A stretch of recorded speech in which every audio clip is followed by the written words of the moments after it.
Hai, saya Yobin. Hari ini saya akan bincangkan inisiatif-inisiatif utama Mestek bagi sektor tenaga.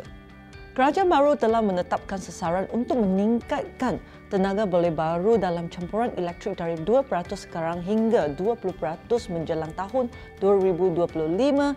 Ia tidak termasuk hidro besar melebihi 100 megawatt. Ini bermaksud bahawa kita perlu meningkatkan penjenayaan elektrik TBB sebanyak 4 gigawatt pada masa akan datang.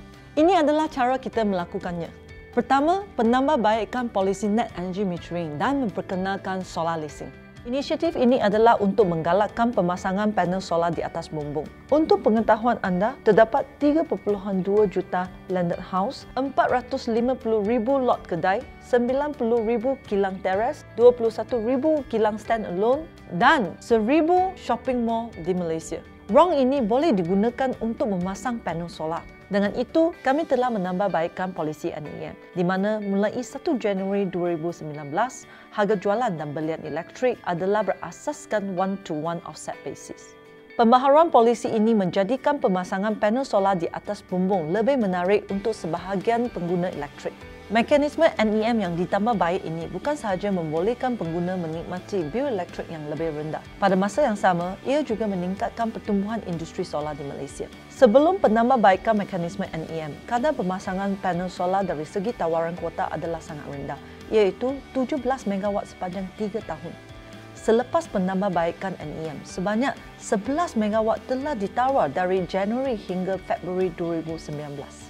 Kerajaan telah menawarkan kuota 500 megawatt bagi 2 tahun yang akan datang untuk polisi baru NEM ini. Kami menganggar bahawa jumlah nilai projek-projek NEM adalah lebih daripada 2 bilion ringgit. Untuk membolehkan lebih ramai pengguna elektrik boleh menikmati insentif NEM, kami juga telah memperkenalkan polisi solar leasing. Polisi ini membolehkan syarikat perkhidmatan solar untuk menawar paket zero upfront cost kepada pengguna elektrik yang berminat. Untuk maklumat lanjut, sila rujuk ke laman web ini. Kedua, penggalakan projek tenaga boleh baru bukan solar melalui mekanisme feed-in tarif. Feed-in tarif adalah satu mekanisme yang membolehkan elektrik yang dihasilkan daripada sumber boleh baru untuk dijual kepada lisens distributor pada harga premium tetap untuk tempoh tertentu. Insentif ini adalah untuk menggalakkan pertumbuhan industri tenaga boleh baru. Mekanisme FIT di Malaysia ditawarkan kepada TBB seperti biogas, biomass, geothermal dan mini hydro. Tenaga solar tidak lagi ditawarkan di bawah mekanisme FIT kerana teknologi solar telah matang dan kosnya menjadi lebih kompetitif. Pada suku keempat 2018, kerajaan telah menawarkan sejumlah 114 megawatt kuota tenaga boleh baru. Ini termasuk 75 megawatt hidro kecil, 30 megawatt biogas dan 10 megawatt biomass. Sebelum ini, kuota FIT ditawarkan mengikuti konsep first come first serve. Tetapi kali ini, kerajaan untuk kali pertama memperkenalkan sistem e-bidding bagi penawaran kuota FIT biogas. Ketiga, projek large scale solar. Pada Februari 2019, Mestek telah membuka tender projek large scale solar sebanyak 500 megawatt. Jumlah nilai projek ini adalah sebanyak 2 bilion ringgit. Inisiatif ini telah mendapat sambutan yang baik di mana sebanyak 719 dokumen tender telah pun dijual. Keputusan tender akan diumum pada hujung tahun ini. Pada tahun-tahun yang akan datang, Mestek akan terus menjalankan tender terbuka bagi projek LSS di mana keutamaan akan diberi kepada unusable land seperti bumbung, tasik, empangan dan lain-lain. Menurut satu kajian, projek tenaga solar boleh mencipta 6.65 peluang pekerjaan untuk setiap gigawatt jam, tetapi arang batu hanya boleh mencipta 0.07 peluang pekerjaan.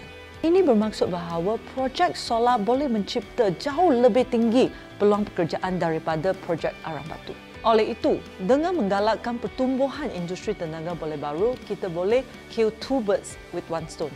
Selain daripada tenaga boleh baru, adalah penting kita memastikan bahawa tenaga digunakan secara efisien. Oleh itu, inisiatif keempat bagi sektor tenaga adalah untuk meningkatkan kecekapan tenaga.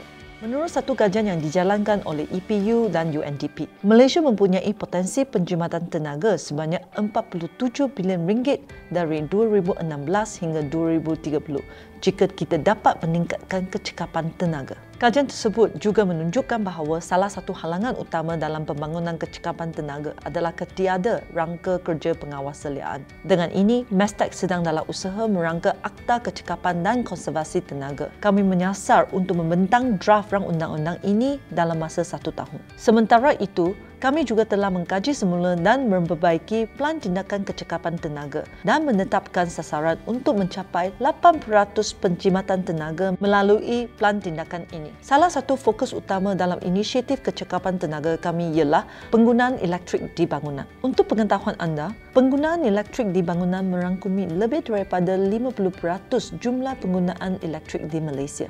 Ini menunjukkan bahawa terdapat potensi yang besar untuk menjimat kos elektrik jika kita boleh meningkatkan kecekapan tenaga di bangunan.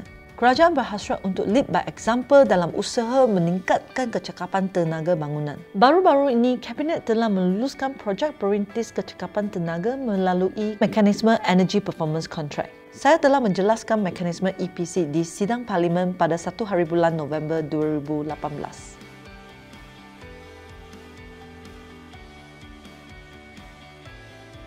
Kelima, meningkatkan tadbir urus industri bekalan elektrik di Malaysia.